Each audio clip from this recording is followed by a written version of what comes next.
안녕하세요. 연합인포맥스 윤영숙 특파원입니다. 뉴욕 증시가 하루 만에 또다시 크게 하락을 했습니다. 나스닥 지수가 2% 이상 하락하면서 기술주들의 낙폭이 컸는데요. 우선 시황부터 보고 가겠습니다. 개별 지수별로 보면 다우 지수가 0.08% 하락했고 S&P 500 지수는 0.87% 떨어졌습니다. 나스닥 지수는 2.47% 하락했습니다. 섹터별로 보시면 기술주와 임의 소비재가 2% 이상 하락하면서 낙폭을 주도했습니다. 하지만 이제 하락한 섹터가 단 3개에 불과한데요. 나머지 금융, 자재, 에너지 등 나머지 8개 섹터는 모두 상승을 했습니다. 이 부분이 좀 오늘 주목되는 흐름이었는데요.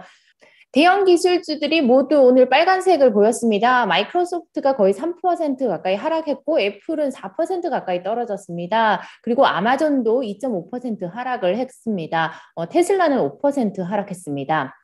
특히 전날 빠르게 반등했던 엔비디아와 AMD의 주가가 모두 5%, 6% 이상 하락을 했고요. 그리고 이제 금융주들 같은 경우는 오늘 모두 강세를 보였습니다. 페이팔을 제외하고 나머지는 대체로 올랐고요. 그리고 제약 관련주도 오늘 모두 강세를 보였습니다.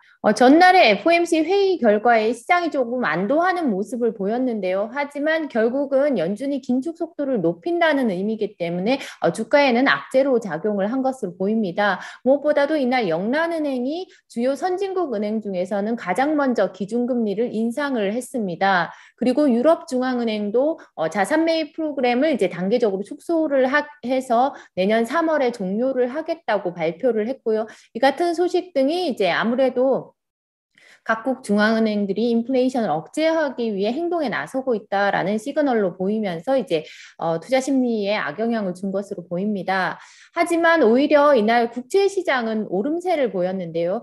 그에 따라서 금리는 하락했습니다. 2년물 국채금리는 0.619%까지 하락을 했고요. 이날 하락률이 지난 11월 26일 이후 가장 큰 폭의 하락세라고 합니다. 그리고 10년물 국채금리 같은 경우는 여기 보시면 전날 1.46%에서 1.42%대까지 하락을 했습니다. 금리가 하락한 것은 국채 가격이 올랐다는 얘기고 안전자산인 국채로 투자자들이 몰렸다는 얘기입니다. 이에 대해서 시장에서는 이같이 해석을 하고 있습니다. 지금 뭐 영란은행이 금리를 올리고 그리고 또 연준도 내년 3회 금리를 인상한다고 하지만 실제로 지금 오미크론 변이로 인해서 경기 상황이 좋지가 않기 때문에 그렇게 빨리 금리를 인상할 상황은 아니다라는 것이 오히려 채권 시장의 분위기였습니다. 여기 보시면 TD증권의 금리 전략가는 이제 지금 코로나 관련 우려가 다시 부각되고 있다는 점을 이제 주목을 했습니다. 코로나 관련 우려가 지금 현재 시장을 움직이고 있는 것으로 보인다라고 얘기를 하면서 지금 코로나가 다시 재확산하면서 미국에서는 각종 페스티벌들이 취소가 되고 있다라고 얘기를 하고 있습니다. 이게 경기 회복세에 대한 우려를 가져오고 이게 경기 침체 우려를 가져오면서 오히려 국채 가격은 상승했다라고 분석을 하고 있고요. 그리고 이제 뭐 다른 트레이더가 채권 트레이더의 얘기도 비슷한 얘기입니다. 지금 보면 파월이 지금 아주 강경하게 얘기를 하고 있지만 채권 시장 자체는 경제가 그러한 금리 인상 속도를 견딜 수 있을 것으로 생각하지 믿지 않는다라고 얘기를 하고 그리고 또한 그러면서 기본적으로 시장이 연준에 말하고 있는 것은 그렇게 많이 금리를 인상할 수 없을 것이다라는 겁니다. 그리고 만약에 그렇게 금리를 인상하게 된다면 지금 했어야 한다는 거죠. 그리고 이날 이제 나스닥 지수, 특히 이제 기술주들이 크게 하락한 것과 관련해서 시장의 주도주가 바뀌고 있다는 분석도 나왔습니다.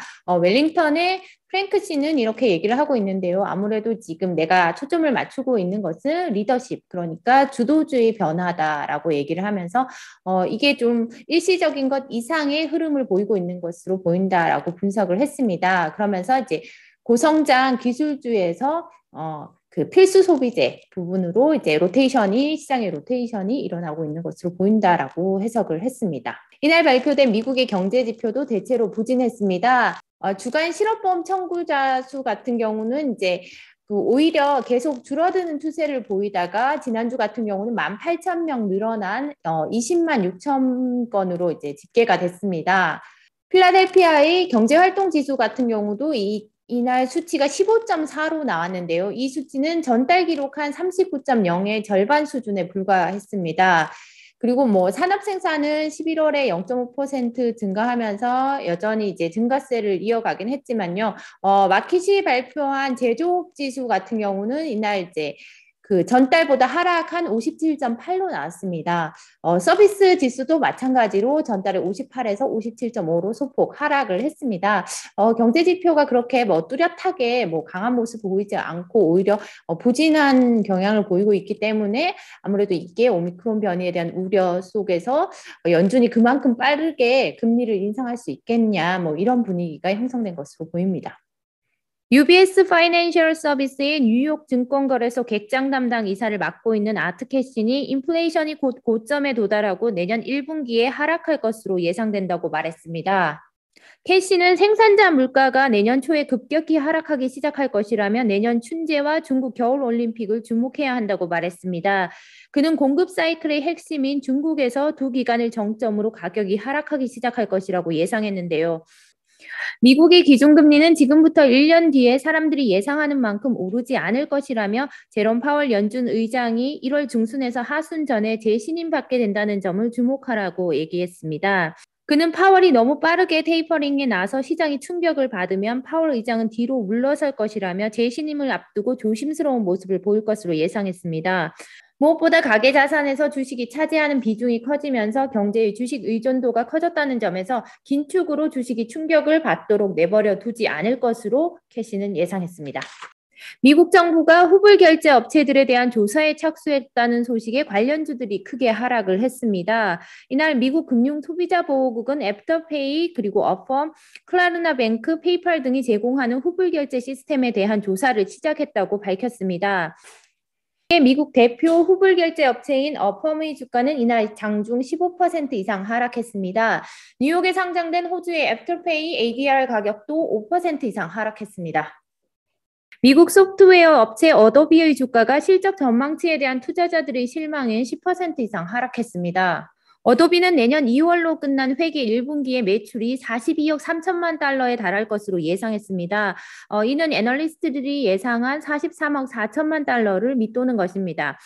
회사는 2022 회계연도 전체 매출도 179억 달러로 예상해 애널리스트들의 예상치인 181억 6천만 달러를 밑돌았습니다. 어도비의 주가가 이같이 하락한 것은 지난해 3월 15%가량 하락한 이후 가장 큰 것으로 지난 10년간 하락률에서 두 번째로 크다고 합니다. 소셜미디어 플랫폼인 레딧이 미국 증권거래위원회에 기업 공개를 신청했습니다. 회사는 블로그 포스트에서 상장 작업을 시작했다고 밝혔으나 구체적인 내용은 공개하지 않았습니다.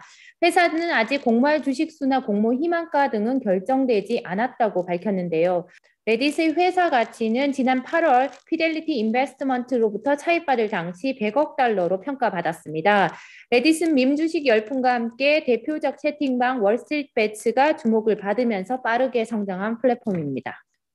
미국 질병통제예방센터 자문위원회가 18세 이상 성인을 대상으로 한 코로나 백신 접종에서 존슨앤존슨 그러니까 얀센의 백신에 비해 화이자나 모더나의 백신을 권고한다고 이날 만장일치로 결정을 했습니다.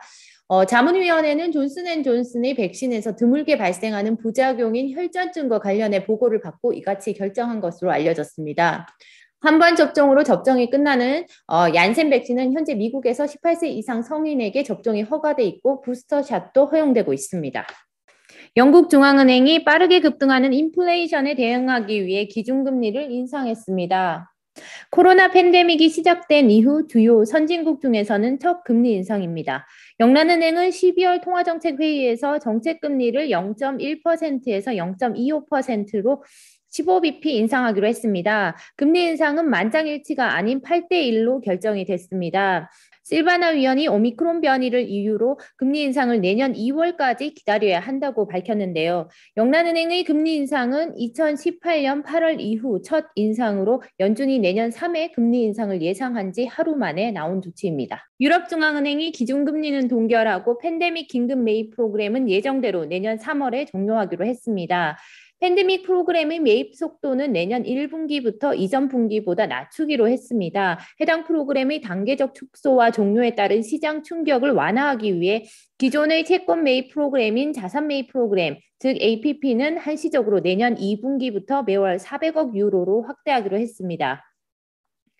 현재는 매달 200억 유로씩 매입하고 있습니다. 또한 내년 2분기에 APP 매입액을 300억 유로로 줄인 뒤에 내년 4분기부터는 다시 200억 유로로 낮추기로 했습니다.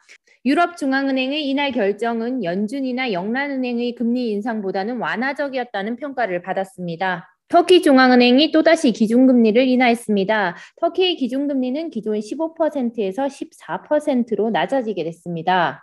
중앙은행의 기준금리 인하는 지난 9월 이후 넉 달째 이어졌고 4개월간 금리는 5%포인트 인하됐습니다. 기준금리 인하 발표 이후 터키 리라화 가치는 사상 최저치를 또다시 경신했습니다. 올해 들어 리라화 가치는 달러화에 50%가량 떨어졌습니다. 터키의 11월 소비자 물가 상승률은 21%대로 3년 만에 최고치를 경신하고 있습니다. 하지만 터키 대통령의 금리 인하 요구로 중앙은행의 금리 인하 행진은 계속되고 있습니다. 네, 제가 준비한 소식은 여기까지입니다. 감사합니다.